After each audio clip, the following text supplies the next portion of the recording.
Oke, ini keamanan informasi ada di sini. Dulu ini my course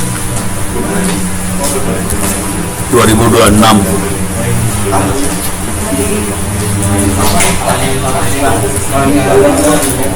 Hah? Ini kuliah keamanan informasinya ya, bisa silakan di enroll. Ntar coba cari aja. Oh, harus ngasih tahu ini nih. Ini ada angkanya, kelihatan ada sih. Ini 262, yang satu lagi 261 kalau nggak salah. Jadi bisa aja masuk ke kuliah manapun ganti angkanya. 261 atau 262 ganti angkanya, terus nanti enroll me passwordnya ITTS 2025. Udah ya? Hah? Kenapa?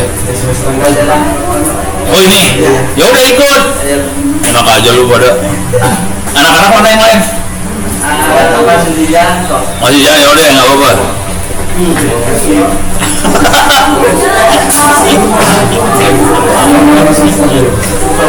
Ini ikut jadi anak-anak semester 2, nggak apa-apa lu pada ini juga. Jadi yang kuliah keamanan informasi sama sistem operasi, tolong ikut yang ini juga deh, Senin malam yang pakai Zoom.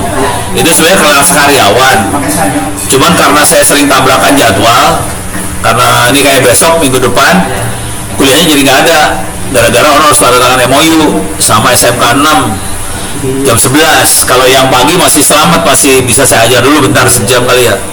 Cuman udah gitu saya harus lari ke SMK 6 nih, jadi yang ini kena dia. Oke.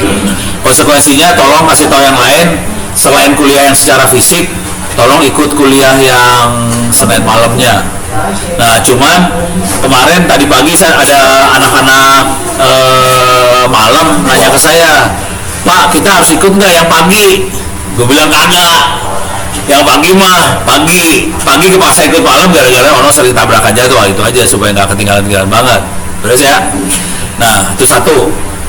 Terus tolong kasih tahu URL-nya ini ya, tolong masuk ke open course ITTS ACD.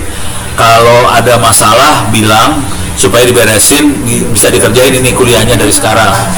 Oke. Sebelum terlalu masuk dalam, ini yang anak siswa operasi boleh masuk semua loh, boleh ngerjain kuliahnya juga 262. Oke. Ini yang terdaftar baru 36 orang. Yang lulus, ini gua kasih lihat yang lulusnya ya. Ini yang lulus, udah ada satu orang yang lulus nih dari 90. Ini nilai berapa? 2, 6, 19, 97. Nih 97. Rio Hilman udah 97 nilainya. Dia ngerjainnya waktu saya umumin di mailing list, kuliah keamanan informasi bisa diakses, udah gitu bisa dikerjain, ujiannya dia kerjain langsung 3 hari nilainya 97. 3 hari doang dia, parah. Dia kalau ini dia udah boleh bolos, jadi nggak usah ikut kuliah juga awal. Saya udah nggak peduli sih sebetulnya. Jadi ya beres ya, jadi bisa sampai 97. Mau pakai AI kayak mau pakai apa terserah, nggak peduli. Beres ya. Kalau mau gombal sih ini dikerjain sampai nilai bagus, terus lu ngerjain paper journal. Jadi ini nilai dari dijadiin 100 aja udah nilainya. Kalau paper journal 100 sih sebetulnya. Oke, beres ya. Nih sekarang materi keamanan informasi secara umum dibagi 2. Tapi ini hanya keamanan informasi yang orang ajarin. Kalau tanya sama dosen lain, rata-rata keamanan informasi lebih ke arah enkripsi gitu-gituan. Gimana kita ngamanin si informasi, caranya di encrypt kayak gitu-gitu. Kalau yang ini setengah kuliah sampai kira-kira daerah sini, audit kebocoran data pribadi. Ini teknik manual, maksud teknik zaman dulu. Sisanya ke bawah ini AI semua. Ini yang nggak ada di kuliah yang lain. Jadi kalau lihat di kampus-kampus lain, ininya nggak ada nih, bagian AI-nya nggak ada. Yang ini AI. Kayaknya bedanya di situ. Jadi keamanan informasinya bedanya yang kelihatan banget di sebelah sini. Setengah kuliah AI, setengah kuliah yang keamanan informasi yang jadul. Itu bedanya situ ya. Dah. Kalau yang ini sebagian itu adalah kuliah cyber security. Ada keamanan jaringan, ada nggak sih? Cyber security ada nggak sih? Ada. Semester berapa? 2. Semester 2 sekarang?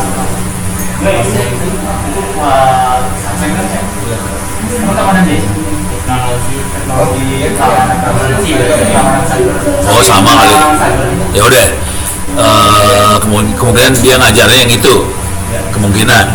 Cuman Pak Chandra itu tipe yang teori. Prakteknya parah nih. Gue mau tahu rahasia dosen. Gak apa-apa.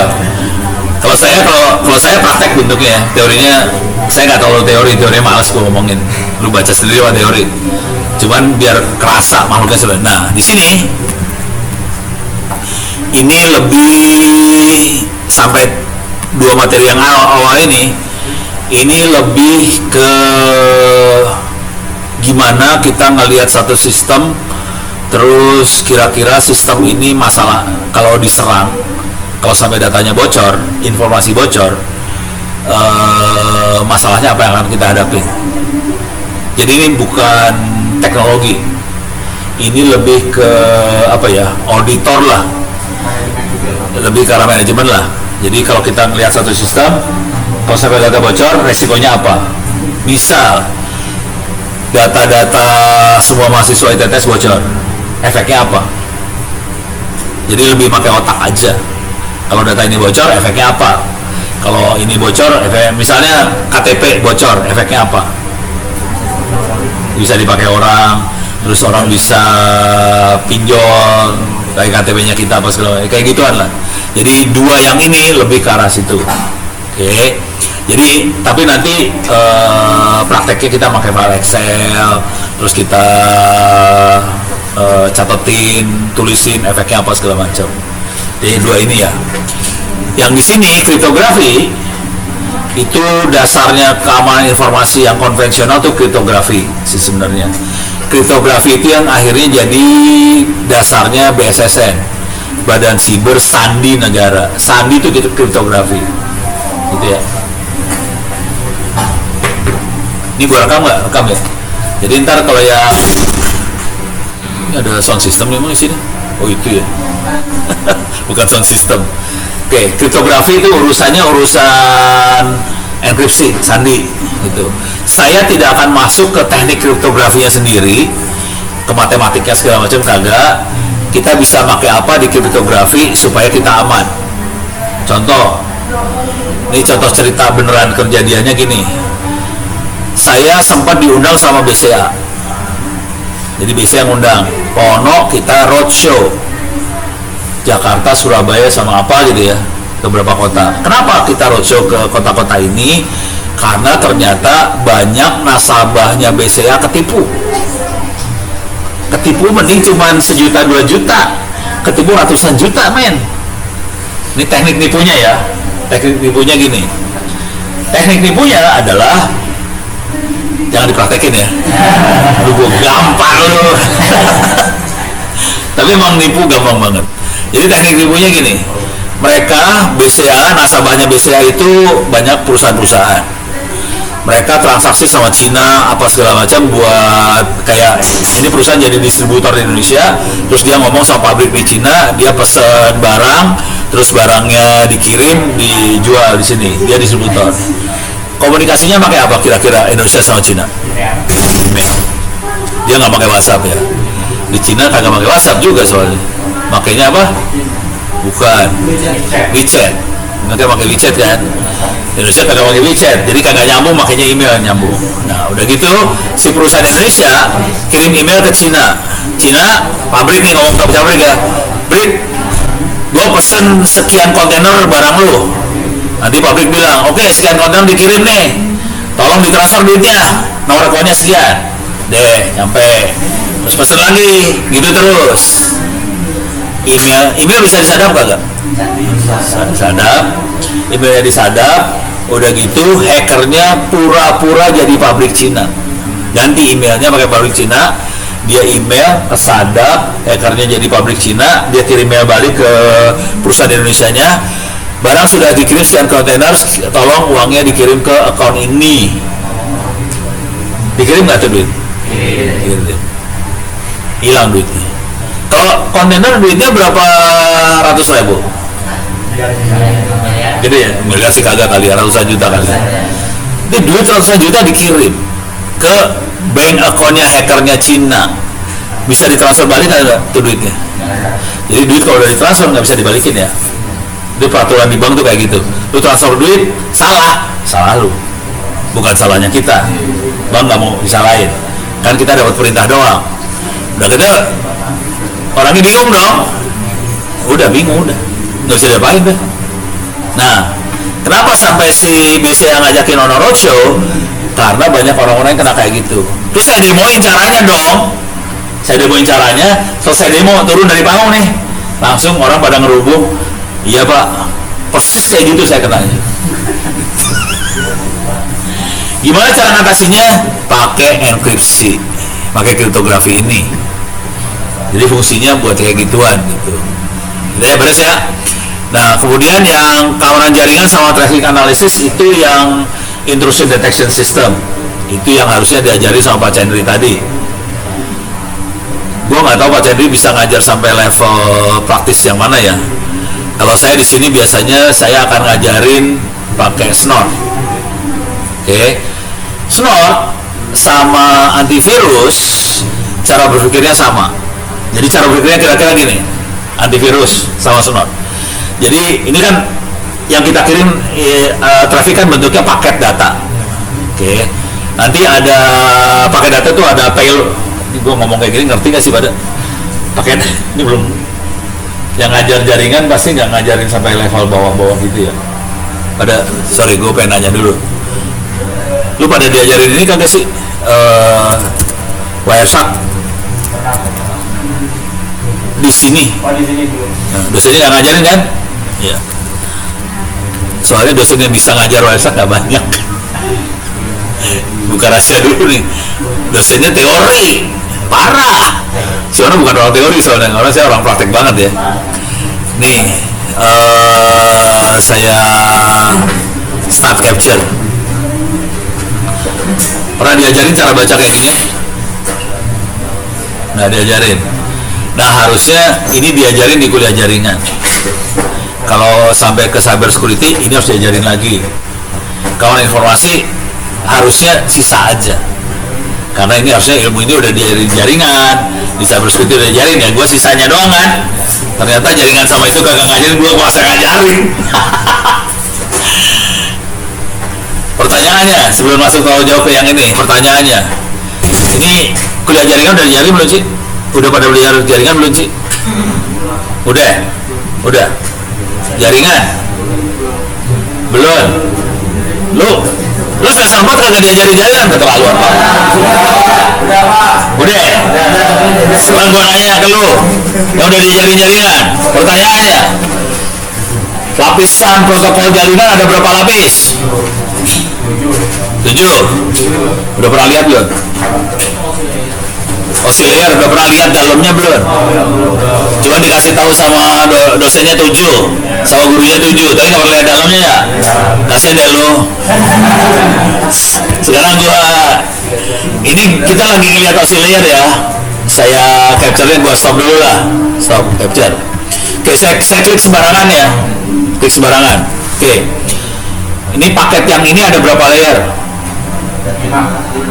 5. Yang ini ada berapa layer? 5. Ntar gue cari yang seru. Ini ada berapa layer? Mampus lu. Tahu dari mana lu? Gimana? Seru kan? Oke, ini ada berapa layer? Tadi teorinya ada berapa? Kok bisa beda-beda? Tergantung tukang coding. Oke. Dan tergantung kebutuhan sama fungsi. Nggak semua layer harus dipakai sebetulnya. Dapat 3, 4, 5, 6, 7 dapat dari mana? Nih, buat yang nggak tahu ini ya. Ini 3 layer. Nih 5 layer tuh kelihatan nih 5. Beres ya? Kenapa yang ini 5 bukan 7? 2 lagi lari kemana? Oh mampus lu. Hah? Fisik cuma 1 layer fisik loh. Sisanya bukan fisik semua. Dari 7 fisiknya cuma 1. 6-nya bukan fisik. Nah, mampus loh. Ini kok cuma 5. Ini kalau lu lihat semuanya rata-rata 5 maksimumnya. Kalaupun bisa lebih dari 5 itu kalau pakai VPN itu bisa lebih dari 5. Tapi kalau bukan VPN 5 maksimumnya. Oke. Sekarang pertanyaannya, tadi teorinya 7 kan? Kok ini cuma 5, 2 ada di mana? Nah, mampus loh. Hah? Bukan fisikal. Jadi gini ceritanya, cerita blowannya ya, cerita gobloknya dulu ya. 4 ada di bawah nih, 4 ada di bawah. Physical, data link, network, transport di bawah semua. Setelah ini yang dari Ethernet dilepas. Nanti pas masuk Ethernet, masuk kemana? Emang langsung ke aplikasi? Masuk apa? Sistem operasi. Itu yang orang lupa, yang gua ajarin tadi pagi. Itu masuk dari situ. Jadi kan Ethernet ada 4 nih. Masuk sistem operasi baru aplikasi. Jadi ada 4. Aplikasi di atas 5. Ada 2 yang hilang. 2 itu ada di sistem operasi. Sistem operasi yang ngatur. Oke. Ini komunikasi yang mana nih? Ini ada, pokoknya itu sistem operasi semua. Jadi itu teori doang, itu yang 2 itu teori. Sebetulnya sistem operasi yang handle. Jadi dihilangin. Beres ya? Saya bisa ngomong semuanya, orang gua ngajar semuanya. Deh. Nah, sekarang pertanyaannya.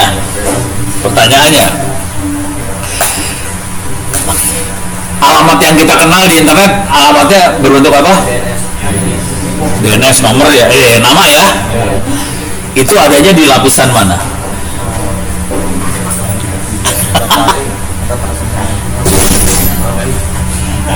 Nah, harus pakai logika dulu ya.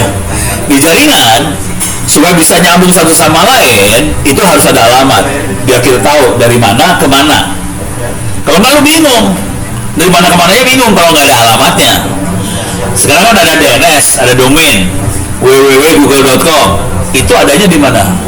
Ini tadi ada layernya, ada 7. Ada di mana network? Salah. Ya lu urutin aja pasti dapat ntar. Data link salah. Session salah.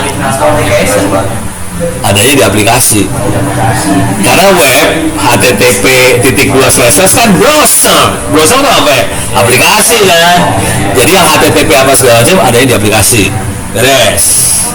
Selain domain, apalagi alamat yang dipakai? IP. Ada di layer mana IP? Salah. Data link salah. Transport salah. Adanya di network. Udah lihat nih. Ini physical layer. Ini kebalik ya. Biasanya kita nulis physical layer bawah ya. Ini physical di atas nih. Ini fisik di atas. Ini data link. Ini network. Oke, kalau kita buka, ini kelihatan ini dalam protokolnya kayak gini. Udah pernah lihat dalam protokol belum? Belum kan? Kasian ya lo. Belajar jaringan nggak tahu dalamnya. Nah ini ada alamat nih, source destination, sama kayak surat. Kalau kita ngirim surat harus ada penerima, pengirim. Kalau lu ngirim ke JNT, ke Tiki apa segala macam harus ada alamat tujuan sama ini kan. Pertanyaannya, di alamat yang kita kasih ada nggak lewat mana? Waktu kita ngirim surat lah, misalnya dari Tangerang ke Jakarta, ada nggak lewat mananya? Rutenya lewat mana? Di sini ada nggak lewat mana? Paling port doang. Port udah lihat lain. Kalau lihat jaringan nggak ada lewat mananya ya? Nggak ada ya.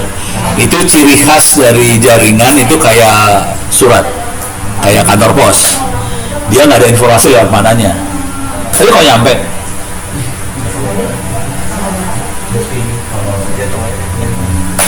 Gateway apa tadi? Routing. Jadi gateway, routing, nanti ada router dan sebagainya. Itu ada tabelnya. Tabelnya bukan di paketnya. Tabelnya ada di router. Kalau ke Google lewat mana? Kalau ke Amazon lewat mana? Kalau ke Jakarta lewat mana? Itu ada tabelnya. Tabelnya nggak kita taruh di user. Karena tabel sedunia kan gede banget. Lu taruh di user, banyak usernya. Taruhnya di router-router yang dilewatin. Ini mau lewat mana? Routernya tahu. Makanya tadi yang kuliah kawan informasi nggak dengerin tadi. Kalau yang kuliah sistem operasi, saya kasih tahu bahwa kita bisa bikin sistem operasi buat router pakai OpenWRT. Itu memorinya bisa gede karena dia harus simpan semua tabel ke seluruh dunia kemana aja. Nah ini kita yang simpan di sini cuman source, sumber, destination doang. Sisanya nggak ditulis. Terus ya, ini kuliah jaringan harusnya ya. Tapi dosen jaringan kadang-kadang nggak ngajarin ginian, gue stres. Apalagi kayak istilah-istilah gitu bro. Hah? Apalagi kayak istilah-istilah gitu. Ya kan biasanya ngomong istilah gini-gini, ternyata mahasiswanya ini belum paham sama istilah apa. Iya. Susah ya. Kalau saya kan saya terangin pakai bahasa yang sederhana ya. Soalnya kalau nggak pada nggak ngerti nih. Nah, itu alamat yang ada di network layer berupa IP address. Ini ada alamatnya juga nih. Ini data link. Kelihatan nggak alamatnya? Ini apa nih, alamat apa nih? Salah. Bukan. Apa? Ada yang tahu nggak tuh alamat apa di data link tuh? Apa nih? Ini data link ya. Tadi IP versi 4 kan? 192.168 apa tuh IP versi 4? Ini apa nih makhluknya? FA-D847, FA-D5F2E. Makhluk apakah itu? Salah. Halo, apa ini? Hah? MAC address. Jadi data link itu MAC address yang dipakai. MAC address bisa sampai Amerika nggak komunikasinya?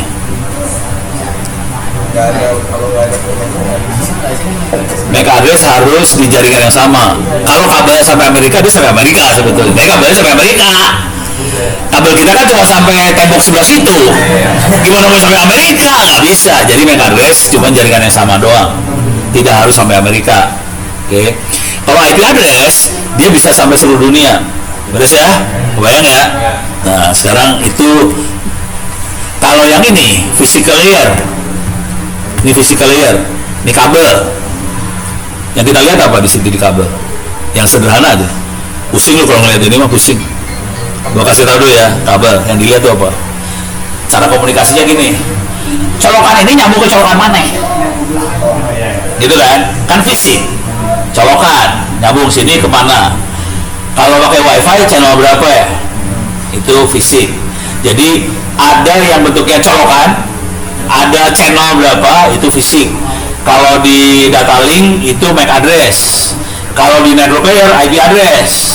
Nah sekarang ada tadi application layer apa? Domain, nama, ya. Jadi masing-masing punya alamat loh. Di masing-masing lapisan ada alamatnya loh dan bisa kita lihat. Nih. Satu lagi di transport pakai apa? Transport alamatnya pakai apa? Ulang ya. Fisik alamatnya apa? Colokan ini nyambung ke colokan ini. Itu alamat loh. Colokan sumbernya sini nyambung ke colokan mana. Jadi source-nya ada, destination-nya ada. Beres ya, kelihatan fisik. Data link apa? MAC address. Network layer apa? IP address. IP ada beberapa, ada IP versi 4, versi 6. Ada ini data link di network layer semua. 4 sama 6 sama ada di situ ya. Tergantung kita pakai protokol yang mana. Deh. Sekarang di application domain transport apa coba alamatnya? Mampus lu. Alamatnya ini saya tutup dulu lah. biar kebaca. Bisa kebaca kagak sih lu? Repot. Kelihatan? Repot itu ya. Pakai port. Jadi port itu adalah alamat tapi ditransport. Contoh, web alamatnya berapa? 80. Itu alamat tapi ditransport. Jadi semua tahu 80 itu web. Oke, kalau HTTPS berapa? 443. Itu server. Kliennya berapa? Ini berarti ini. Ini ada destination port 80. Ini source portnya 52403 406. Suka-suka si klien, jadi browsernya kita punya nomor port juga, tapi nomornya di atas 5000. Jadi nomornya 4 digit nih, 5 digit nih, nomornya 5 digit. Jadi klien itu ada nomor portnya, tapi nomor portnya random dan rata-rata digitnya tinggi banget. Ini 5 digit. Yang kalau server digitnya 4 digit paling maksimum, biasanya 4 digit gitu. Kalau sisanya klien semua gitu. Baik, biar nggak tabrakan. Lu gila aja lu tabrakan. Tapi kalau kita yang tukang coding suka-suka aja. Kalau saya lagi ngoding, servernya saya taruh di 5 digit. Kenapa coba? Nggak kena detect. Kan biasa kalau di port itu misalnya port SSA dua pasti udah ketahuan sama hackernya, bisa masuk. Jadi kalau kita taruh di 5 digit, hacker nggak tahu. Karena software-software yang buat scanning port itu paling sampai 4 digit. 5 digit dia berasumsi itu semuanya klien. Konsekuensinya server kita jadi nggak diserang dong. Jadi teknik pertahanan yang dipakai sebenarnya sederhana. Kita bikin supaya hacker nggak nyangka bahwa kita masang server di situ. Server adalah pintu masuk soalnya. Jadi supaya hacker nggak masuk, pintu masuknya kita taruh di tempat yang normal aja udah, beres, selamat. Server saya semua kayak gitu. Gue taruh di nomor yang ngaco aja. Jadi hackernya nggak ada yang bisa, walaupun sebenarnya servernya sama-sama SSA doang sih. Cuman karena taruh di nomor yang ngaco, sampai sekarang aman. Sama bilang aku juga banget. Oh dia nyobain deh. Lu gua gampar lu.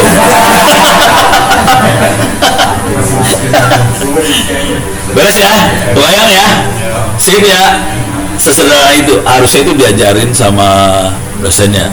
Sekarang pertanyaannya, kalau kita pakai data link, ada jaminan datanya nyampe apa enggak? Ada kalau misalnya kalau Data link. Kalau masih satu ini hilang, Kalau datanya hilang, ada perbaikan nggak? Mampus. Nggak ada ya. kita sendiri yang Data link nggak ada jaminan. Jadi pakai doa nih. Waktu kita ngirim data pakai doa. Semoga nyampe. Kalau kagak nyampe, nasib. Data link tuh. Oke. Terus kita masuk ke network. Di network ada jaminan data nyampe nggak? Kan network IT ya. Kalau salah routing, hilang loh. Ada jaminan data bakal nyampe nggak? Nggak ada jaminan di network. Di aplikasi juga nggak ada jaminan data nyampe. Yang ngejamin data nyampe adalah transport. Jadi transport yang ngejamin. Coba transport ada beberapa jenis protokol ya. Coba sebutin protokol transport apa aja nih yang udah kuliah. Jaringan, UDP, apalagi TCP. Ini bisa dibaca di sini sih protokolnya, ada TCP, ada ini. Oke, ada TCP, ada UDP ya. Yang ngejamin datanya nyampe yang mana? TCP apa UDP? TCP. Caranya TCP ngejamin nanti bisa dilihat di TCP, ini bisa kelihatan di sini ya. Oke. Ini ada cara ngejaminnya, di sini ada ini nih, sequence number, ada acknowledgement number. Oke. Jadi cara ngejaminnya adalah dia kasih nomor urut. Ini pakai nomor 1, ini pakai nomor 2, ini pakai nomor 3, ini pakai nomor 4. Tapi nanti nomor urutnya nggak 1, 2, 3, 4 sih. Random angkanya. Tapi randomnya itu kalau ngurut naik. Habis 1, 5, habis 5, 100, habis 100, 102, terus 300 gitu, ngerandom tapi naik. Soalnya kalau ngerandom 1, 2, 3, 4, 5, 6, Hackernya tahu dong, habis 5 berapa? Iya. Hacker tolol dia tahu habis 56 gitu. Itu masalah. Jadi kita bikin protokol supaya nggak dihack. Makanya dibikin apa-apa random. Oke. Nah, sekarang udah tahu. Jadi dari sequence number nomor urut kita tahu. Nah, udah gitu ada acknowledge. Artinya gini. Kita ngirim paket nomor 1. Nanti sana akan bilang paket nomor 1 udah gua terima. Habis diterima paket nomor 2. Dia bilang paket nomor 2 diterima. Habis 2, 3 gitu terus. Oke. Cuman kalau gitu butuh waktu nih, kita ngirim kasih acknowledge, kirim acknowledge butuh waktu kan. Konsekuensi kalau butuh waktu kirim transfer datanya cepat atau lebih pelan? Lebih pelan. Kalau kita pengen transfer data cepat, acknowledge-nya dibuang. Itu kencang, acknowledge dibuang. Konsekuensinya kita nggak tahu datanya nyampe apa kagak, tapi kencang. Contohnya adalah UDP. UDP adalah kita kirim tidak ada acknowledge. Acknowledge dibuang semua. Paketnya kencang banget nyampainya, tapi acknowledge nggak ada. Konsekuensinya kita nggak tahu datanya nyampe apa kagak. Kapan kita pakai UDP?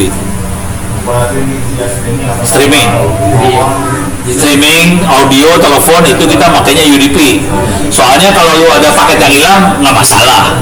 Ya paling gambarnya rusak dikit. Tapi ininya nyampe, gitu kan? Kalau kita pakai TCP, bagus tapi lemot.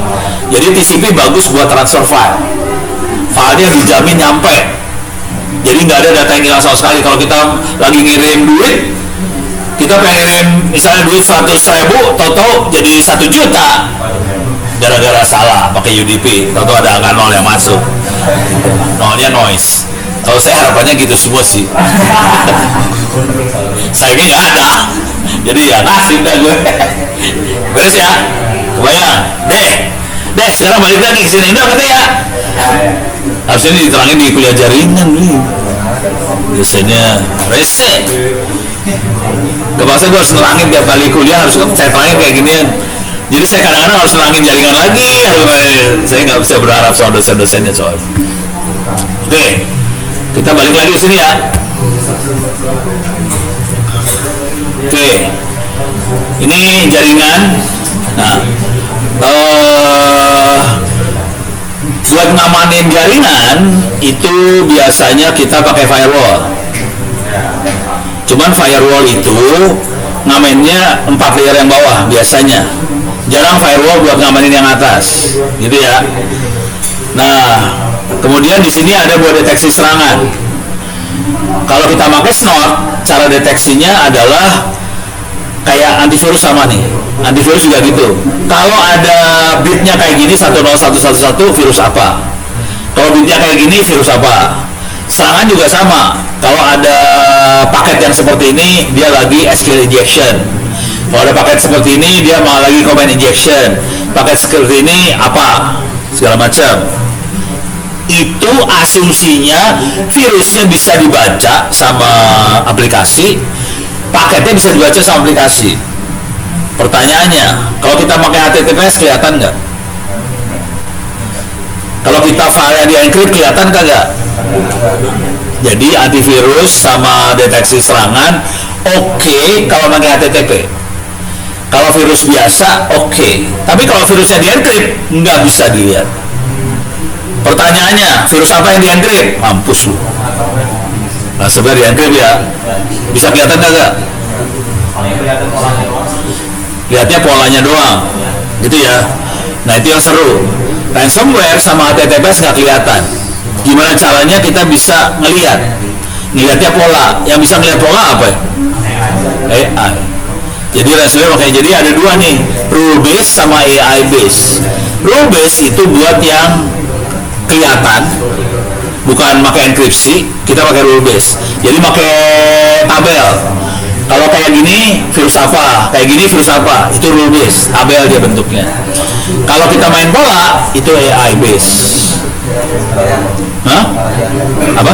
Bayar itu AI based atau Ya serah sih. Bikin sendiri lah. Lu ngapain ngomongin bayar kalau di kampus? Bikin. buat yang deteksi pakai AI itu berarti akan resource-nya gede. Iya. Berarti emang Berarti harus lainnya juga gede komputernya. Ada. Waalaikumsalam. Jadi speknya GPU-nya paling. Nih kasus yang AI ya. Yang AI. Ransomware udah tahu semua belum sih? Udah pada pernah belum? tapi nggak tahu aja. Pernah nggak tahu. Pertanyaannya, solusi buat ngatasin ransomware apa? Dihapus. Data entry. Ya. Supaya kita bisa nyelamatin, caranya gimana?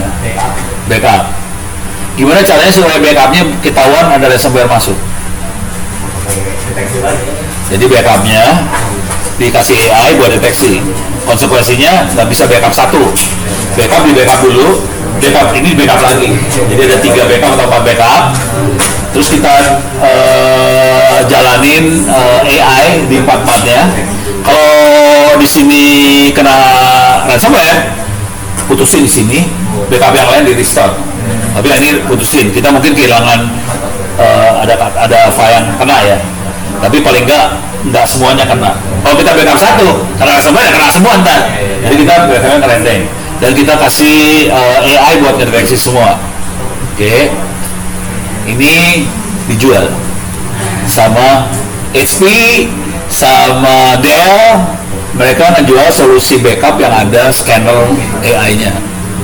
Dijual itu semua. Konsekuensinya apa dijual? Jadi ada yang namanya kesempatan, opportunity, kita bisa bikin produk. Ya lu bikin aja. Sana kan jualnya mahal. Kita harganya kita turun dikit, cuan.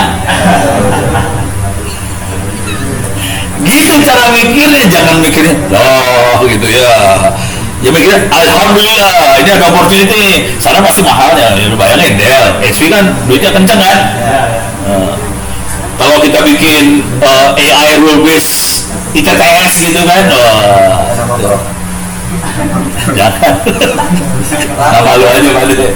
Jadi saya sekarang sekalian ngomong kayak gini, gue kasih tahu ininya dah, teknik belajarnya. Tapi ngomong dulu, jujur dulu ya. Oh ini ya, buat yang kuliah apa sih keamanan informasi, pilihannya bisa lulus ngerjain UTS UAS dari sekarang. Ini udah pada daftar ke kuliahnya belum sih? Open course, jangan yang e-learning ya. Open course sudah ya. Terus daftar ke kuliahnya ya. Jangan salah, ada yang open course, ada yang kuliah bener. Materinya sama persis, soal sama persis. Cuman yang ini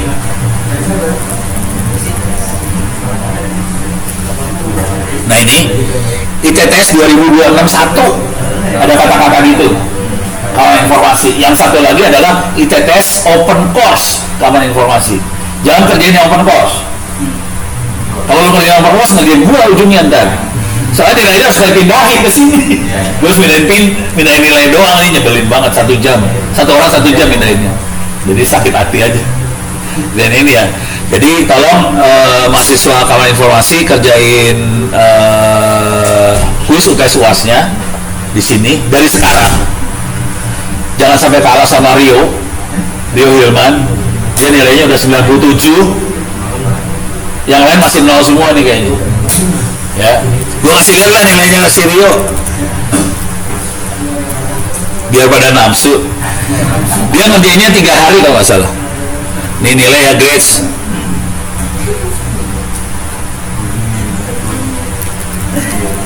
Mana Rio? Ini Rio dia. Ini perhatiin Rio ya. Saya gedein lagi nih, biar nafsu. Ini kelihatan Rio? Kelihatan ya? 100 semua. Ujungnya nilainya UTS UAS 99, nilai akhirnya 97,14. Jangan sampai kalah sama Rio. Oke? Sip? Oke? Terus lu pada ikutan kuliah ini deh, yang malam ya, pagi. Jadi kalau paginya aman saya akan tetap kuliah. Tapi minggu depan saya nggak bisa, soalnya harus tanda tangan MOU sama SMK Negeri 6. Jadi lu kalau datang ke sini besok, saya harus tanda tangan, hilang, udah nggak ada. Makanya pada ikut kuliah hari Senin malam. Kayak pakai Zoom ya. Oke, beres ya. Terus jangan salah sama Mario. Butuh waktu cuma 3 hari dapat nilai 97. Itu pilihan pertama. Ngerti? Mumpung belum ada yang lain, belum ada UTS UAS kan? Nah ini dikerjain nilai 97. Kalau udah nilai 97, lu mau bolos kuliah gua nggak peduli. Absen kagak ada. Terus ya, jadi lu bolos aja udah, kagak masuk. Tapi nilai udah bagus gitu. Jangan lu bolos nilai 0, kacau ceritanya. Itu satu. Kalau mau bagus juga boleh nulis bikin skripsi, bikin jurnal terbit. Oke, bisa ganti nilai ini. Jadi nggak usah ngerjain UTS UAS quiz, nggak usah dikerjain. Kalau nulis jurnal. Satu lagi nulis buku boleh juga. Cuman bedanya jurnal sama buku gini. Waktu sidang sarjana ada 3 pilihan waktu sidang sarjana: bikin skripsi, bikin buku, bikin jurnal. Skripsi bakal sidangnya dibantai sama dosen-dosen. Karena skripsi gak ada yang nyidang. Kita kan ngutak-atik ngoprek nulis, terus gak ada yang sidang. Udah gitu nanti ada dosen yang nyidang skripsi. Buku, waktu masukin ke penerbit, Intake Press akan lihat dulu, nih buku layak terbit apa kagak. Ada sidang sedikit doang. Jadi waktu sidang sarjana, kalau buku agak dihajar sama dosen juga. Kalau skripsi jurnal, lu dihajar sama reviewer jurnal. Kalau bisa tembus jurnalnya, berarti jago. Dosennya nggak ada yang ngajar. Jadi kalau udah paper jurnal, dosen biasanya nggak ngajar. Dosen baru ngajar gilanya skripsi, agak gilanya di buku, jurnal santai. Terus ya, buku sama jurnal, kuliah langsung manual nilainya saya set jadi 100. Kuis UTS UAS nggak usah dikerjain, 100 langsung. Kalau bisa nulis itu, cuman nggak gampang juga sih. Ada pertanyaan dulu sampai sini? Jadi bolos boleh, nggak apa-apa. Yang penting nilai lu bagus, itu aja. Deh beres? Oke lanjut. Ini beres ya. Oke kita lihat lagi materi. Ya ini dia. So tipografi udah. Ini udah. Kok balik aja sih?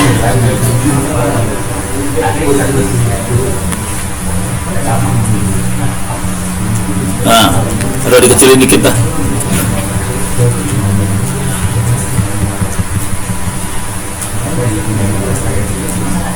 Turunin ya. Ini tadi. Nah, di sini mungkin yang agak jarang dibahas adalah perlindungan data pribadi. Gimana cara kita melindungi data pribadi? Oke. Tapi ini dari sisi sistem ya, bukan dari sisi kita megang KTP terus gimana KTP kita nggak kesebar di internet. Gimana caranya supaya KTP kita nggak kesebar di internet? Jangan kasih orang, emang gitu doang. Segoblok itu sih cara. Nah ini kalau perlindungan data pribadi, misalnya gimana caranya data yang ada di Dukcapil nggak jebol. Kalaupun jebol, gimana caranya hackernya nggak bisa baca data itu? Kebayang nggak caranya? Biar datanya kalau sudah lepas datanya, hacker nggak tahu datanya, di encrypt. Cuma masalahnya database. Bisa nggak kita nge-encrypt satu database? Bayangin kayak Excel ya.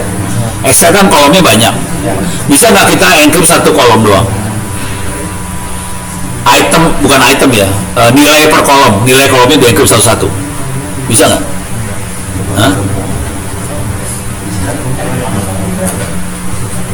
Jadi encrypt yang ada di kepala kita rata-rata satu file.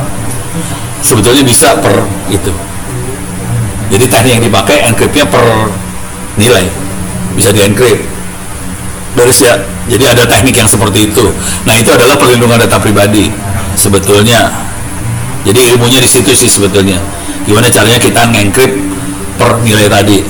Terus yang lain lagi contohnya adalah gimana caranya, misalnya gini lah. Kalau ada nomor telepon atau tanggal lahir kan kadang-kadang ditulisnya kalau di web ya 081XXXX. Nah itu teknik perlindungan juga.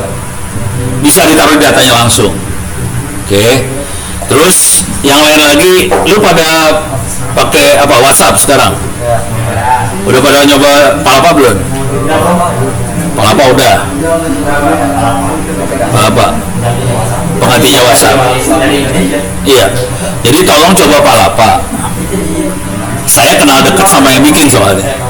Jadi Palapa itu, nih bukan rahasia dikit ya.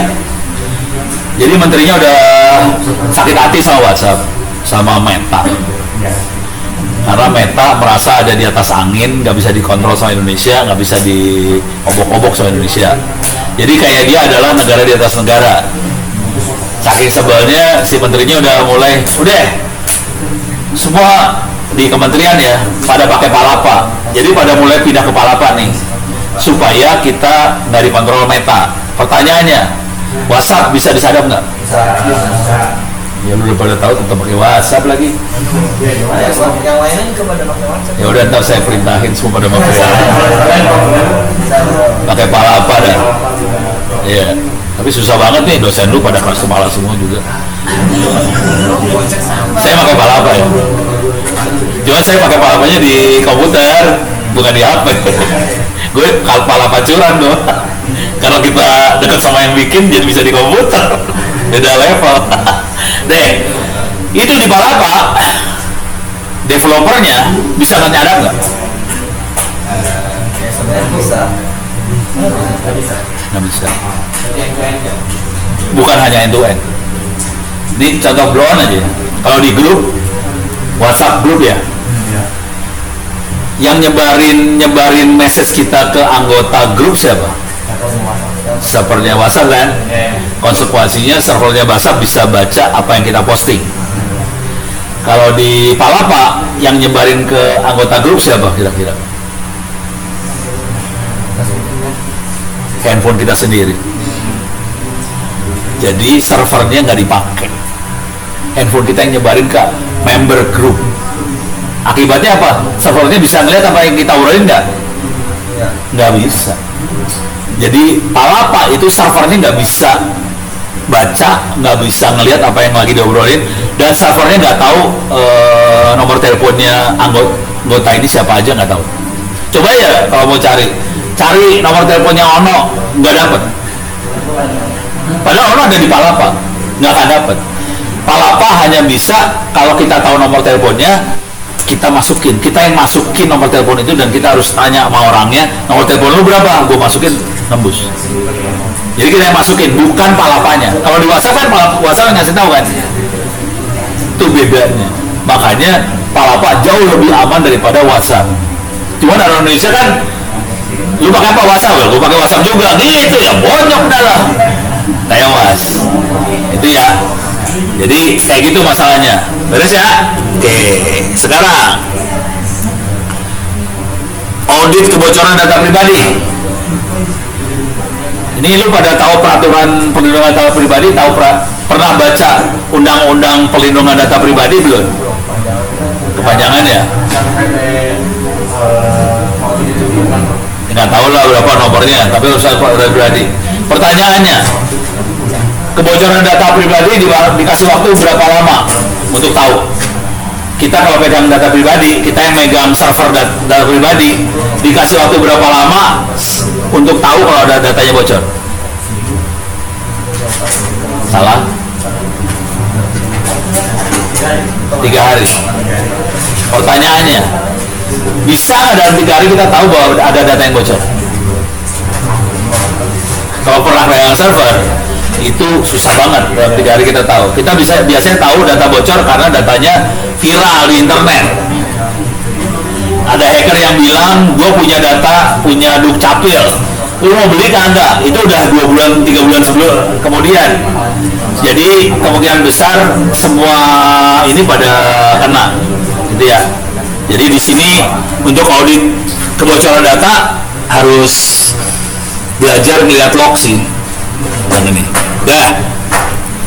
Terus, nah sisanya ini habis itu sebetulnya habis kebocoran audit kebocoran data UTS UAS. Ya kalau di kelasnya Ono UTS UASnya kan udah dari sekarang ya. Jadi lu pada ngerjain UTS UAS yang kelas lain aja. Sisanya ke bawah ini adalah AI semua nih. Keamanan AI untuk keamanan informasi, keamanan AI, ini balik deh lagi, bego. Audit AI untuk audit data, privacy preserving AI security project. Yang bawah cuma etika. Jadi sisanya AI. Gitu ya. Ada pertanyaan? AI udah pada pernah nyoba belum sih AI? Aduh, saya belum bro. Hah? Pakai? Nggak, sekarang pakai buat ginian. Belum pernah. Pakai AI lagi sih paling gampang. AI kita pakai buat bikin keamanan AI bisa. Itu. Nah, cuman kira-kira harus ngerti AI-nya. Ini yang level bawah harus ngerti AI-nya dulu ya. Gue pengen tahu berapa orang di sini yang pernah pakai Python buat AI. Satu orang doang, dua. Ada lagi yang lain? Nggak ada. Ya udah, gue geser topik dulu bentar ya. Tanggal 17 itu deadline. Masukin hackathon AI buat SKK Migas. Oke. Yang dimasukin proposal doang, tidak harus udah jadi. Tanggal 17 ini hadiahnya sekitar 20-an kalau nggak salah. Oke. Yang dimasukin harapannya cuma proposal minimal buat SKK Migas. Tahu SKK Migas nggak sih lu banyak? Apa? Itu yang ngurus minyak pada ya. Jadi SKK Migas adalah badan di atasnya Pertamina. Jadi semua perusahaan minyak yang masuk ke Indonesia semuanya harus sungkem sama SKK Migas. Jadi bukan cuma Pertamina doang ya, ada Shell, ada apa lagi tuh, Vivo, semuanya SKK Migas nih, nunduknya ke SKK Migas. Nah, cuman kita SKK Migas juga termasuk yang ngebor minyak. Semua perusahaan-perusahaan bor-bor minyak juga ke SKK Migas. Khusus buat hackathon yang besok tanggal 17 itu adalah perusahaan-perusahaan yang ngebor. Pertanyaannya, kira-kira minyak di bawah sini masih banyak atau tinggal dikit? Masih banyak dikit. Gak ada yang tahu kan? Pakai AI buat ngecek. Jadi itu fungsinya AI buat jadi dukun, ngelihat di bawah itu minyaknya masih banyak atau dikit. Kalau dikit, kita cari caranya supaya AI-nya minyaknya bisa kita sedot. Nah, sekarang saya kasih gambaran aja ya pemakaian AI ini. Saya kebetulan juri di SKK Migas, saya juri. Tapi nanti akan ada dua jenis hackathon. Hackathon yang dari kampus-kampus ngasih proposal, itu lu pada kalau masukin. Yang satu lagi hackathonnya dari orang-orang minyak langsung, orang Pertamina yang ngebornya hackathon juga. Juri yang buat kampus orang Pertamina, juri yang Pertamina orang kampus. Jadi saya jurinya orang Pertamina. Jadi Pertamina ada pertandingan, jurinya ono. Kampus-kampus juga masukin, jurinya orang Pertaminanya langsung. Beres ya, jadi kita ditukar. Soalnya nggak mungkin Pertamina jurinya Pertamina nanti KKN. Jadi kepaksa orang kampus jurinya, gitu ya. Nah sekarang saya kasih gambaran aja. Saya bulan juri, jadi tahu lah kondisi minyak di Indonesia, tahu sih sebenarnya. Sekarang kondisi ini kalau ngomong jujur ya, kondisinya udah mulai habis. Oke, dalam tuh minyak habis, jangan khawatir. Nanti zaman lu gede, mobilnya pakai air, minyaknya habis kan. Oke, sekarang dengan kondisi minyak tinggal dikit. Ini kan ada bor, ada sumur minyak ya, dalamnya banyak minyak nih, sama kayak sumur air lah. Bukan pipa ledeng, apa sih, air minum yang dibor ya, apa sih namanya, ya air bor lah, gitu ya. Itu ya, di bawah itu kan ada kayak kali-kali gitu ya, di bawah tanah tuh ada kali, ada danau gitu kan kita tarikin tuh airnya ya. Oke, kalau kita tarik air, kira-kira ini kan ini ada danaunya gitu ya, ini misalnya danau gitu ya, Ya nggak danau-danau banget ya, pokoknya tempat air lah. Kita sedot ya airnya. Ini airnya disedot terus isinya apa? Kosong ya? Udara. Nggak tahu apaan ya. Pokoknya bukan air lagi kan? Nah, sama minyak. Ini kita sedot minyaknya. Yang sisa apa? Jadi ada rongga sama ada sisa minyak nih. Sisa minyak itu bisa disedot lagi nggak? Gimana caranya supaya sisa minyaknya kesedot? Sama air Nah, kita harus tambahin air supaya minyaknya naik. Itu kan? Jadi teknik yang dipakai sama Pertamina adalah kita injeksiin air, kita pompain air ke dalam sumur minyak tadi. Oke. Tapi ini semua kan harus dihitung. Sisa minyak di bawah itu berapa? Jangan-jangan lu, dan ini lapisannya banyak ya. Kan kalau lihat lapisan tanah itu kan berlapis-lapis kan.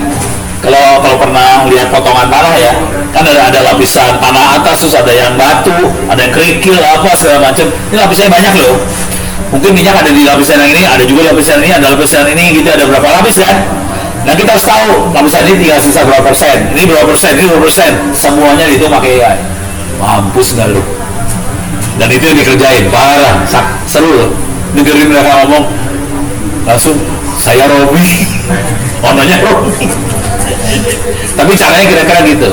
Itu yang ngebor. Sekarang yang seru. Tapi si bor minyak di atas nih. Harus dikirim ke tangki gede kan? Kirimnya pakai apa? Pakai pipa nih ya. Jaraknya berapa? Jaraknya jauh. Jaraknya bukan 1 kilometer ya. Jaraknya ratusan kilometer men. Jadi ngirim minyak ratusan kilometer. Kira-kira pipanya bakal dibor orang nggak? Minyaknya bakal dicuri orang nggak kok? Lu tahu kan plus 62 ya? Malingnya banyak ya? Pipa bakal dibor nih buat nyolong minyak. Gimana taunya bahwa titik ini dibor? Orang ngebornya di titik yang mana? Jarak berapa kilometer? Cara ngeceknya gimana coba? Kebayang nggak lu? Nggak tahu? Pakai sensor. Pertanyaannya sensornya mau dipasang tiap jarak berapa senti? Jadi benar pakai sensor sih. Gimana caranya kita pasang sensor, tapi kita nggak perlu pasang sensor tiap 1 senti. Gimana caranya? Misalnya pasang sensor tiap 10 km, tapi ada 10 km bolong nih, nggak ada sensor ya. Terus dibor di tengah-tengah sini, dia bisa tahu di kilometer sekian. Gimana caranya?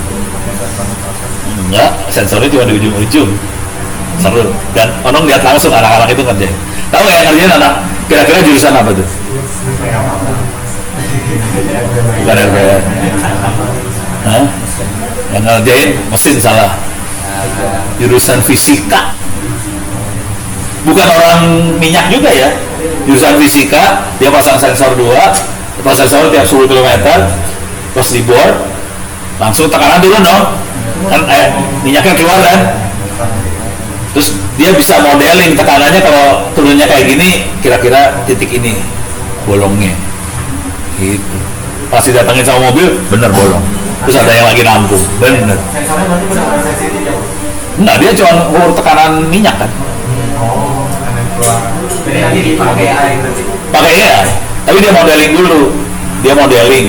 Kalau bolong di sini tekanan turunnya kayak gini nih. Kalau bolong di sini turunnya tekanan kayak gini. Jadi dia kasih data training dulu. Dia simulasiin dulu. Dapat data training kan? Ya kan cara pikirnya gitu kan? Harus data training, kita simulasiin kalau bolong di sini tekanannya kayak gimana, bolong di sini tekanannya kayak gimana. Dia udah tahu nih segala titik bolong kayak gini tekanannya kayak gimana. Nanti pas dapat tekanan kayak gitu dia tahu, oh di sini kenanya gitu. Dapat langsung. Keren kan? Asli keren. Saya waktu itu pas coba bolongin. Ini kenanya di sana Pak? Saya ukur, bener kena. Kok bisa sih? Tadi saya nggak tahu caranya, terus dia nerangin. Oh oke, gue ngerti. Tapi itu keren. Terus ya, nah ini adalah sama aja sih sebenarnya, mau kebocoran data apa modelnya kayak gini. Gitu. Contoh kebocoran data nih ya, pakai AI. Contoh paling bawaan mah gini lah. Tahu orang nyuri duit? Tahu orang nyuri duit. Gimana caranya bank atau BI atau OJK tahu bahwa ini ada transaksi yang nggak beres? Transaksinya biasanya harus audit gitu. Jadi ketahuan. Biasanya sebagai delay kalau misalnya satu triliun dan jadi cara berpikirnya gini, ini ada transaksi normal, oke, tapi ada transaksi yang aneh nih. Nah, ini harus bedain antara normal dengan aneh, pakai AI bedanya. Jadi tadi ini lebih ke arah kebocoran data ya, kebocoran data segala macam, caranya kayak gitu. Jadi nanti yang versi setengah semester urusannya kayak gini-ginian gitu. Beres? Ada pertanyaan sampai sini? Halo. Pertanyaan? Wah, ada Pak Atong udah datang. Nggak kelihatan. Nah, Pak Atong ini lagi, ini Pak komputernya. Beliau lagi nulis buku Linux. Udah berapa halaman total sekarang? Udah 100-an lebih, tinggal screenshot doang kan? Punya ininya enggak? Flash disk buat ini dulu ada sistem operasinya udah ada belum sih? Dulu ada sistem operasinya. pakai live USB. Jadi pakai live USB yang ini. Gitu ya. Banyak. Oh, dia punya 4. Dia punya banyak. Jadi Pak Atong lagi nyelesain buku Linux desktop ya. Linux desktop. Beliau dosen di Binus, masih nggak sih? Oh, mantan dosen Binus, udah insaf. Kurang ajar gue. Jadi ntar ini silakan dipakai. Ini ada anak-anak juga kalau mau tolong bantuin Pak Atong juga ya, buat main kayak ginian. Ntar saya dampingin sampai jam 1 Pak. Harus dipanggil ke Pemkot. Tangsel. Nah, ini tolong bantu mau screenshot layar-layarnya Ubuntu biar dimasukin ke ini. Ini beres dulu ya. Kuliahnya tadi pagi yang sisa operasi mah. Tapi kita ngomongnya paper jurnal juga akhirnya. Oke, sampai sini. Sekarang udah jam berapa ya? Jam 11. Ada pertanyaan nggak? Kalau informasi kuisnya bisa ya? Ada yang masalah login ke mesin nggak? Hah? Hah? Oh, udah dibantuin kan? Udah sekarang aja mau gua. OTW, jauh banget tuh OTW. Yang punya masalah kita beresin sekarang. Ini masalahnya masalah login atau masalah apa? Pernah masuk tapi lupa password. Oh, lupa passwordnya. Ini kepaksa gue cabut dari layar ini mah.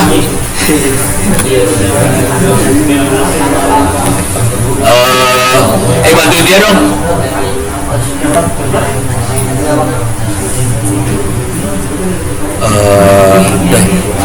Masukin emailnya. Oh ya, siap. Oke, ada pertanyaan lagi yang lain nggak? Itu apa bang? Namanya email. Yang daftar open course. Iya, di mana? Menurut gmail.com. Nah, ini nih. Ya, boleh bang. Dimasukin ke masalah saya. Ini yang pasien ini berapa sih? Masih sebentar.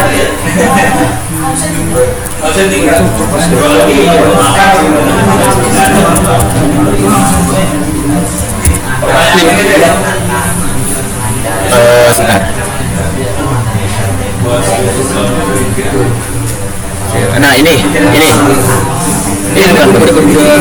iya itu udah dibenerin sama Pak Agung. Ini udah belum? Oke, udah username, passwordnya. Oh, ini udah passwordnya udah sama Pak Agung berarti. Oke sih. Oh ya. Boleh. Tinggal masukin email aja bang. Ya. Tapi ini yang ini. Passwordnya itu tapi bang kalau misalnya pengen ubah lagi bisa di sini sih. Kalau mau bisa di sini. Iya. Kalau mau boleh deh. Ini nunggu abang dulu ini. Ini kalau di sini nggak bisa bang. Ada kalau di rumah sendiri nggak bisa. Makanya diubah di sini. Nggak perlu engineer sih. Biasanya langsung terdetek sebentar. Nah, ini ya. Mana? Ini benar. Oh iya, Benar. Sebentar. mau lihat ini ya. Passwordnya ya. Tapi biasanya diedit sih bang. Kalau diubah kayak kalau misalnya dilihat nggak bisa. Biasanya diedit passwordnya. Oh, edit Di sini. Kita masukin aja passwordnya bang.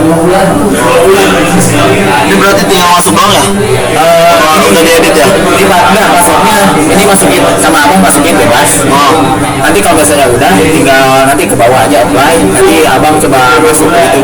Ke sini. Iya, coba ganti dulu passwordnya ini. Oke.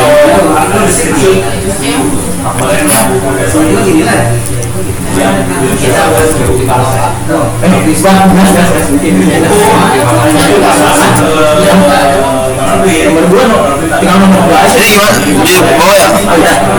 Ya tinggal update profile coba. Ke bawah ya. Ntar dulu. Udah. Coba cek dulu pak. Tabunya Akibatnya apa?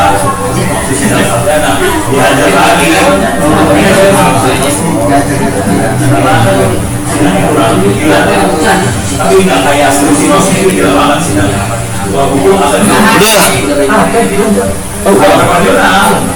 Udah ya? udah. Sebentar. Coba bang, login coba. Pakai username-nya disamain sama passwordnya.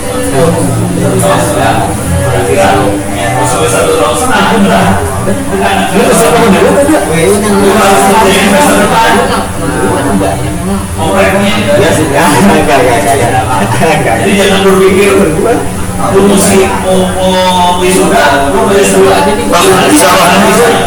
Udah bang. Ya, thank you ya. Iya. Ini akunnya mau jadi ubah juga sih. Oke, coba. Email tadi itu mana ya? Oh ini nih. Boleh bang.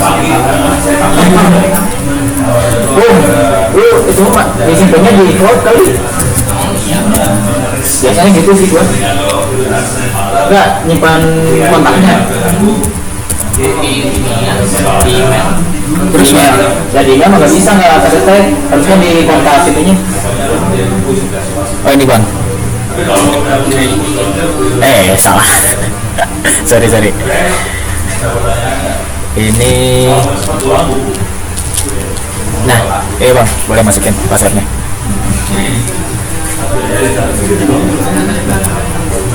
Masukin kan?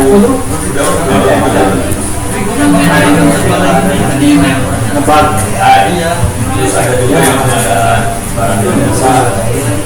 Itu coba deteksi.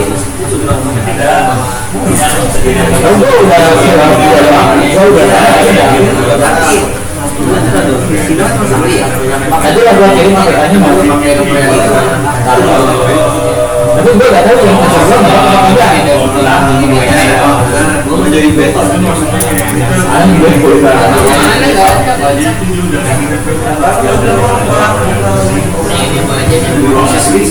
udah langsung udah bang. Bentar. Ada profile ya. Ini mungkin udah ini. Enggak bang, ini harus ada yang huruf gede sama pakai titik.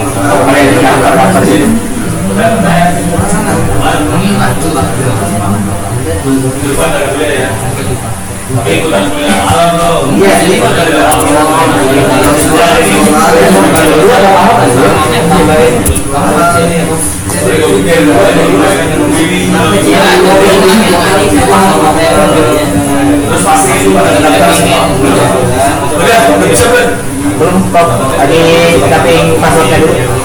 Oh, setting password. Ya. Lagi aman. Ya.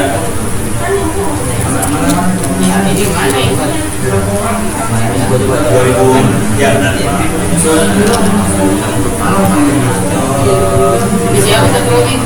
Oh, oke, berarti belum mau masukin. Kasih tahu saya.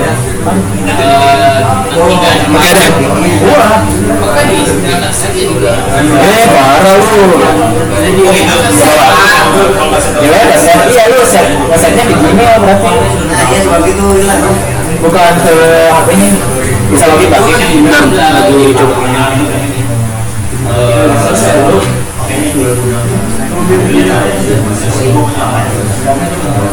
Oke bang, udah ya.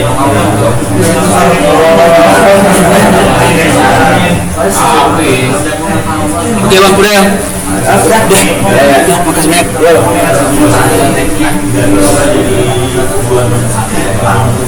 Udah. Oh ini ya.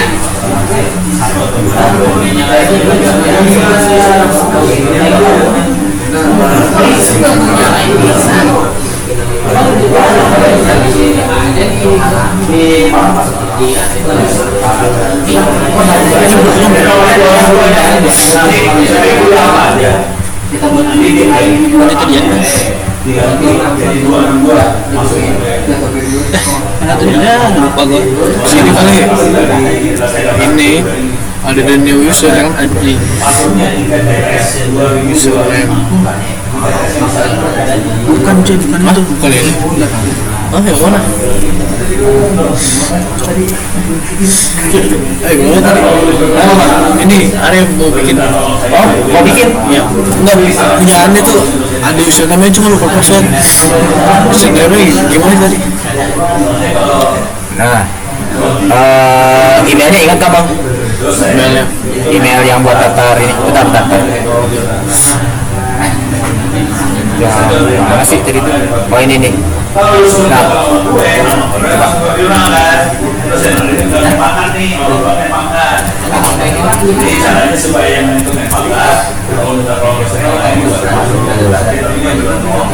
ini ya udah, ya. Enggak, jangan. Ini ke profile kali ini. Bentar. Passwordnya nggak lupa ya bang? iya benar tuh nanti emailnya kita dulu chat dulu Iya, udah. chat dulu Enggak bener ya kan? enggak gue lupa ini Apanya emailnya? maaf selalu sakit oh iya Iya benar. Ini aja. sini Ya, edit. Nah ini passwordnya tadi apa lupa kan? Atas ini aja ini.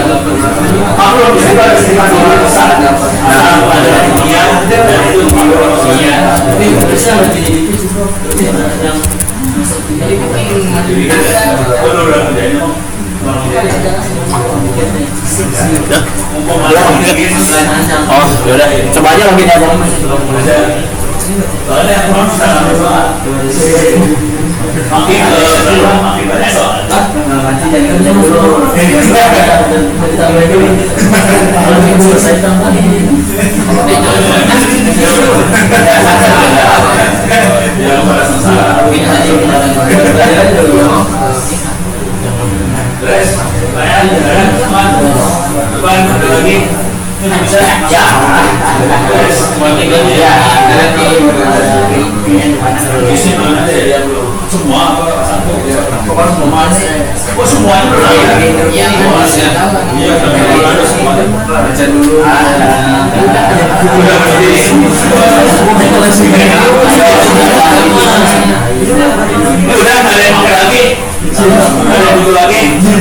Yaudah deh.